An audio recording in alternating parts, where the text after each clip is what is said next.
For Paul Mainieri, the phrase like father, like son is oh so true. His dad was an outstanding one of the Hall of Fame coach, Miami-Dade North Junior College, had so many big leaguers. Paul grew up on the field. He wasn't a great athlete like a lot of people, but he got most out of what abilities he had because he knew the game, he anticipated situations. After college and 2 years of minor league ball, coaching did come calling. And you know, somewhere along the line, he knew he was going to coach because of what his dad had done. First, it was St. Thomas University in Florida, then the Air Force Academy, and then Notre Dame. But an athletic director wanted him for his program in Baton Rouge. I knew his dad and I were good friends. His dad's a Hall of Fame coach, and I knew he'd be a second-generation coach. He was already coaching successfully. The more I researched, the more I found out that this is our guy.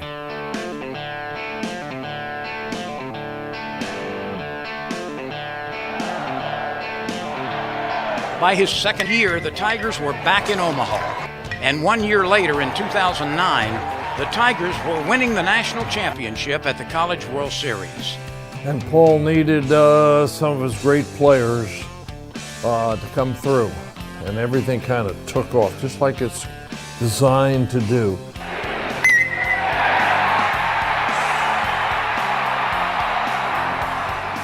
He coached with a lot of love and a lot of passion.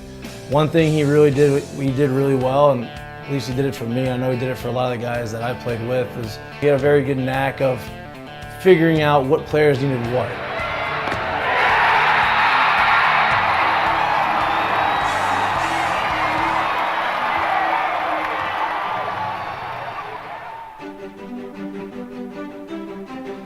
SEC titles galore, that 2009 NCAA championship, National Coach of the Year honors, and over 1,500 wins are part of his resume. But more than anything, it's the legacy, including joining his father Demi in the American Baseball Coaches Hall of Fame. And Paul and the LSU Tigers and all our fans kept going the tradition of LSU. Another Hall of Fame opens its doors tonight and welcomes one of the gentlemen of college baseball. Ladies and gentlemen, Louisiana Sports Hall of Famer, Coach Paul Mainieri.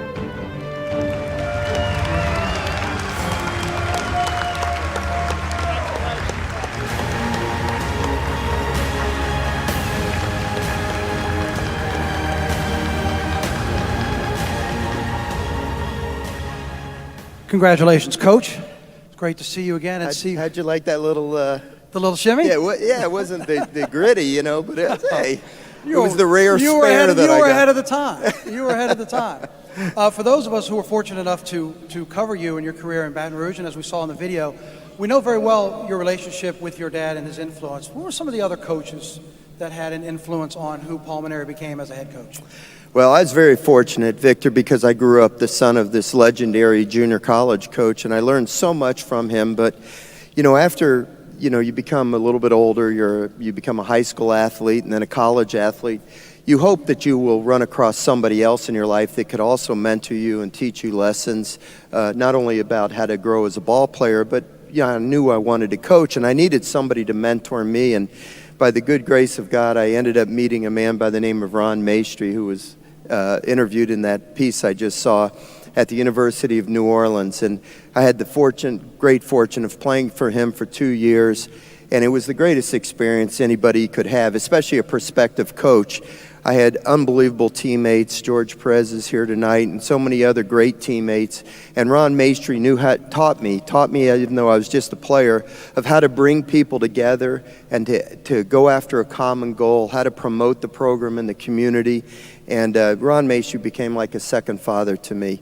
And then I was very fortunate once I got into coaching at some point when I was a very young coach to meet Tommy Lasorda, the great manager of the Los Angeles Dodgers. And Tommy took a interest in my career and for the next 30 years or so. I spent an awful lot of time with him and learned so many valuable lessons from him. So when you think about it, you have 3 mentors, all of them Hall of Fame coaches or managers, all good Italian Americans, and they just were such a great influence on me in my life. So you're at Air Force, and then you moved to Notre Dame, and you're certainly having success, and other schools came calling, and you stayed in South Bend. So what made the difference when a school from Baton Rouge called that got you to leave there and come to LSU? Well, I did have some opportunities when I was at Notre Dame, in and out of the SEC, but I loved Notre Dame, and I didn't think I would ever leave. There was really only one school in my mind that I could ever even consider for which I would leave or consider leaving Notre Dame. But how often does that school call, right? Well, that one school was in Baton Rouge, Louisiana, and there were really probably 3 reasons why I decided to go and leave Notre Dame and come to LSU.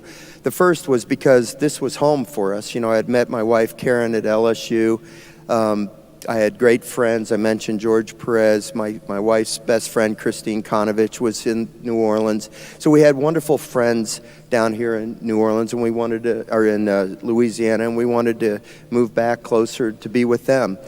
Secondly, I was pushing 50 years old at that point, and I had always preached to my players in the biggest games, Victor, that you can't be afraid, that you got to go out there and you got to put the pressure on the other team, and you got to believe in yourself, and the biggest games are the ones where you're really going to shine. And then I took a look in the mirror and I thought, you know what, maybe I better listen to the advice that I'm giving to my players, because LSU obviously was going to be a pressure-packed situation, but at the same time you were challenging yourself against the best, and you needed to find out if you could do it against the best. And there was a guy by the name of Skip Bertman that, I don't know if you know this, but he's a pretty good salesman. Yeah. So when Skip told me that I was the guy that he wanted, and he was so emphatic about it, it was so flattering to me, and it filled me with confidence that I could do the job, that it was just impossible to say no to him. And so we took the leap of faith, and I'm really glad we did. All 4 of my children, Nick, Alex, Sammy, and Tommy, all have met their spouses down here in Louisiana. It's become our home. And it's just, many of them have made it to the major leagues and been successful. And yes, I've stayed in touch with most of them, but I've also stayed in touch with all the ones that didn't make it to the major leagues. 2 of them are here tonight. Mikey Gibbs and Chris McGee surprised me and showed up tonight. And I can't tell you how much that made my day, to just see former players that cared enough about me to want to show up here tonight. And I'm so proud of all the players that I coached, not because they went on to play in the major leagues, but just because they've become successful in whatever chosen profession they have. They're successful husbands, successful fathers. They're great in their community, and they are making a difference in our communities. Paul told me on the purple carpet ceremony before coming in that he's about to go to Baton Rouge and accept the job. His daughter's about to go to Notre Dame, and she comes downstairs and says, Dad, I think you're going to look okay in purple and gold, and we're glad she gave you the seal of approval so you can come down to Baton Rouge. Congratulations on tonight and everything you've done. Ladies and gentlemen, head coach and a Hall of Famer, Paul Mainieri. Thank you all. Thank you.